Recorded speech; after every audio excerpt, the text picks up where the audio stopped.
xarunta xalane waa xarun hore u ahayd xero lagu tababari jiray ciidamada Soomaaliya haddase waa dal yar oo ka dhex samaysmay gudaha Muqdisho waxaana ku nool quruumo aan la ogeyn halka ay ka soo jeedaan iyo danaha ay dalkani ka leeyihiin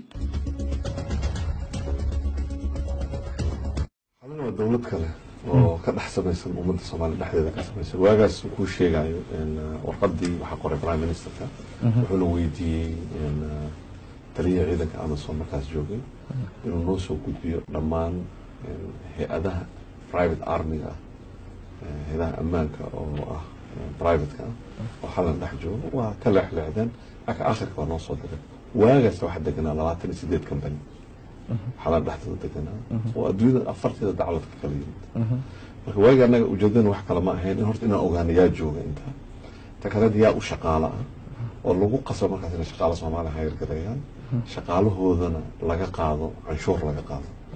waxa albaabada laga galo xaruntan ilaaliya ciidamada Amazon balse gudaha waxa ka dhex shaqeeya in ka badan 29 shirkadood oo dhanka ammaanka qaabilsan shirkad walbana waxa uu shaqeeya ciidamo calooshooda u shaqaystayaal ah oo caalamka ka soo xamaal tagay intooda badanna waa ciidamo ka soo dagaalamay Ciraaq iyo Afghanistan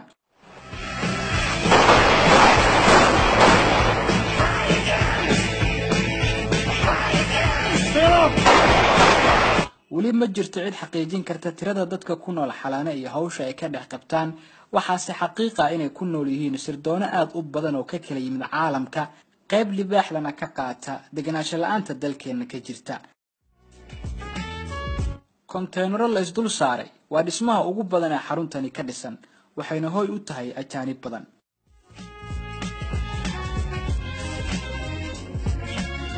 anigan idin la hadlaya iyo adigan idaawanay madaxdii dalkani soo maamushay iyo kuwa hadda maamulaba xogta aynu ka hayno xaruntan waa mid isku mid ah ma jirto cid ka warqabta tirada dadka ee ku nool tirada ciidamada calooshooda u shaqaystayaasha ee xaruntan jooga iyo dawladaha xarumaha ku leh xalane iyo hawlaha ay ka dhex qabtaan xarunta xalane waa dawlad gaar ah oo iskeed isku maamusha dadka reer Muqdisho ee ka agdhow xaruntaasi waxay mar walba is weydiiyaan diyaaradaha habeenkii dulmara waxay sidaan iyo cidda aysan ogeyn ee ku nool xalane waxyaabaha cajiibka waxaa ka mid ah in dhammaan shaqaalaha ka shaqeeya xaruntan ay yihiin ajaanib xitaa kabalyeerigu waa Indiyaan ama waa Afrikadan kale aad bay u yar yihiin dadka Soomaaliyeed ee ka shaqeeya xaruntan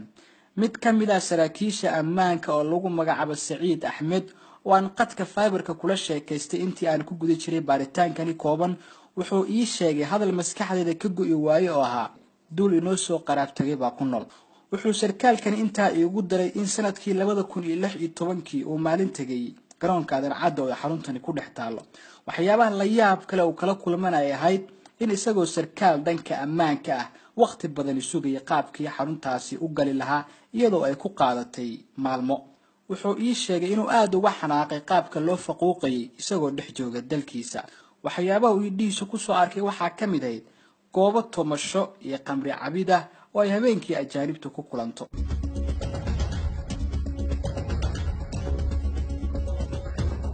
Chelsea waa xaafad gaar ah oo ku dhex taala xerada xalane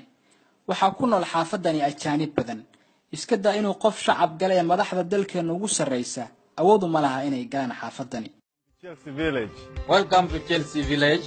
Welcome to Chelsea Village. Welcome to Chelsea Village, Mogadishu, Somalia. dawladdu hogaamiye Farmaajo ayaa dhowr mar sheegtay inay tirikoob ku sameyn doonto shaqaalaha xaruntani ka shaqeeya welise lagama howlgelin intaasi waxaa sii dheer shirkadaha ka dhex shaqeeya xaafadda Chelsea iyo xalane waa kuwa aanan wax canshuura bixin muwaadin Soomaaliyeed oo lagu magacaabo Axmed Village waa ganacsadaha Soomaaliyeed ee qura ee xaruntani maqaayad ku leh wuxuu aad uga cabanayaa ajaanibta xalana ku sugan oo uga heelinaya maqaayado ay leeyihiin South African iyo Talyaani wuxuu halkani baaq uga dirayaa dawladda Soomaaliyeed wadanka business aan meelka adduunka kale ka samaysan waayeen Ingiriiska ku lahaa haddana markii aan UNT dhexdeeda aan imid oo aan rabay inaan tuso culture-kii cuntadayadii iyo maartay isha bulsho ahaan Soomaali ahaan ay maqaayado ajnabi ah oo South African Talyaani ah ay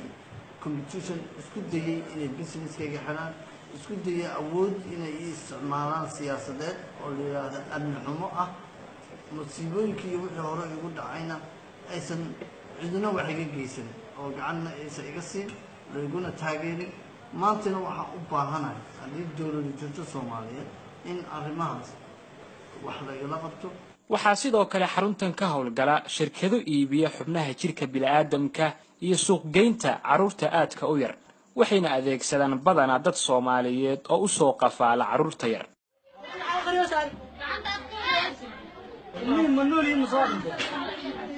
tani waa gabar lagu qabtay iyadoo xadaysa wiil aad u yara waxay sheegtay in hawshani gabar ku xirtay waxay intaa ku dartay in qafaalidda ilmaha yar ay u qaabilsan tahay shirkad ka howlgasha Xalane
ما هي أنا وش غيان يسوي طيب ما هي سيك عظم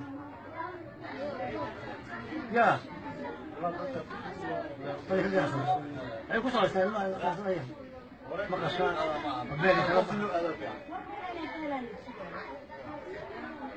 يا